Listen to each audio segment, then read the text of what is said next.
N പറവൂരൻ നാട് ഞാൻ പിറന്നൊരു നാട്, കാഥികരത്നം പിറന്ന നാട്, കഥകൾ പറഞ്ഞൊരു നാട്, കഥകൾ പറഞ്ഞൊരു നാട്. എൻ പറവൂരൻ നാട് ഞാൻ പിറന്നൊരു നാട്, കാഥികരത്നം പിറന്ന നാട്, കഥകൾ പറഞ്ഞൊരു നാട്, കഥകൾ പറഞ്ഞൊരു നാട്.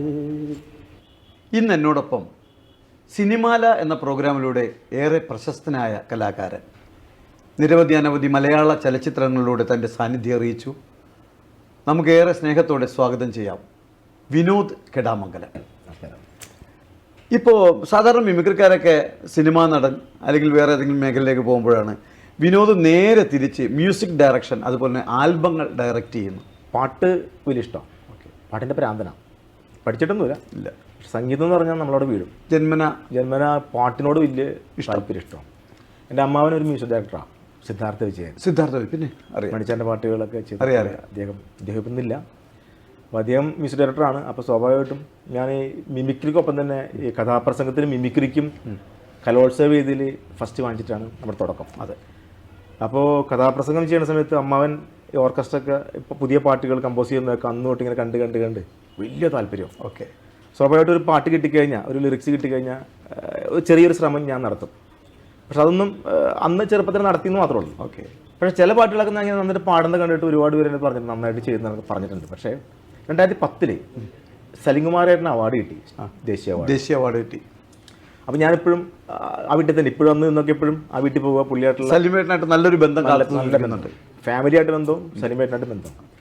അപ്പോൾ ഒരു ദിവസം ഇങ്ങനെ പുള്ളി വീട്ടിൽ സംസാരിക്കുന്ന സമയത്ത് പുള്ളി പറവൂരിൻ്റെ ഒരു ചരിത്രം, പറവൂർ എന്താണെന്ന് അറിയുന്ന ചരിത്രം, പറവൂരിലെ വലിയ ചില മഹത് വ്യക്തികൾ, പറവൂരിൻ്റെ ചരിത്രം, അതിൻ്റെ പൈതൃകം ഒക്കെ വെച്ചിട്ട് പുള്ളി കുറേ ഇങ്ങനെ ഒരു കവിത പോലെ ഇങ്ങനെ എഴുതി.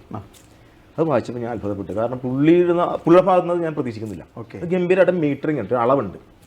സാധാരണ കവിതയ്ക്ക് ചിലപ്പോൾ അങ്ങനെ. സലിമേട്ടൻ എഴുതിയത് പാട്ടിൻ്റെ വരികളാണോ? വരികൾ, പറവൂരിനെ കുറിച്ചുള്ള വരികൾ. ഓക്കെ. അപ്പോൾ അത് വായിച്ചു വന്നപ്പോൾ എനിക്കിഷ്ടമായി. ഒരു മീറ്റർ ഉണ്ട്. അപ്പോൾ പലപ്പോഴും നമ്മൾ മ്യൂസിക് ഡയറക്ടർ അല്ലെങ്കിൽ ഒരു കമ്പോസിങ്ങിൽ ഇരിക്കുമ്പോൾ നമുക്ക് ആ മീറ്ററിന് കിട്ടിയെങ്കിൽ മാത്രമേ നമുക്കൊരു താളത്തിൽ കിട്ടുള്ളൂ. അത്രയുള്ളൂ. അല്ലെങ്കിൽ ബാക്കിയൊക്കെ പുറത്ത് കിടക്കും, അല്ലെങ്കിൽ അകത്ത് ഈ ചേരൂല. അതെ. അപ്പോൾ ഞാൻ അങ്ങനെ ശ്രദ്ധിക്കുന്നതുകൊണ്ട് ഒരു അളവുള്ള ഒരു പാട്ട് പോലെ എനിക്ക് ഫീൽ ചെയ്തു. ഞാൻ ആ പേപ്പറായിട്ട് വീട്ടിൽ പോയി. രാത്രി ഒരു 10-11 മണിയായപ്പോൾ ഞാൻ ഈ സാധനം മൊബൈലിൽ വിളിച്ച് ഞാൻ പാടി കേൾപ്പിച്ചു. സലിമേട്ടനെ വിളിച്ച് പാടി കേൾപ്പിച്ചു രാത്രി. പുള്ളി പറഞ്ഞു സൂപ്പറായിട്ടില്ല, ഇത് നമുക്ക് റെക്കോർഡ് ചെയ്യാമെന്ന് പറഞ്ഞു. ഓക്കെ. പിറ്റേ ദിവസം ഞാൻ നേരെ ചെന്ന് ഒന്നുകൂടി വൃത്തിയായിട്ട് പാടിച്ചു. ഓക്കെ. പുള്ളി അപ്പത്തിന് പറഞ്ഞ് ഒന്നും നോക്കണ്ട, ഇപ്പം തന്നെ റെക്കോർഡ് ചെയ്യാൻ പറഞ്ഞു. നേരെ കൊടുങ്ങല്ലൊരു ബോസ് എന്ന് പറഞ്ഞ സുഹൃത്തിൻ്റെ സ്റ്റുഡിയോയിൽ പോയി ട്രാക്ക് എടുക്കുന്നു.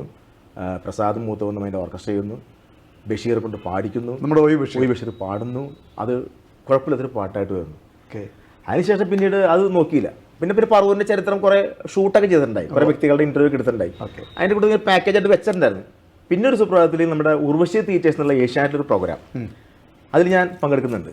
അപ്പോൾ അതിൽ അന്ന് ഗസ്റ്റായിട്ട് സലിമേട്ടനോട് വന്നു. പുള്ളി ഗസ്റ്റാണ് ആ പ്രോഗ്രാമിൽ.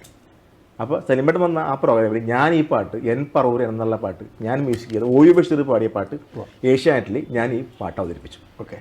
അത് അത്യാവശ്യം ഏഷ്യാനെറ്റിൽ പ്രശ്നം വന്നുകൊണ്ട് തന്നെ സ്വാഭാവികമായിട്ടും വേറെ ലെവലിലേക്ക് അത് മാറി.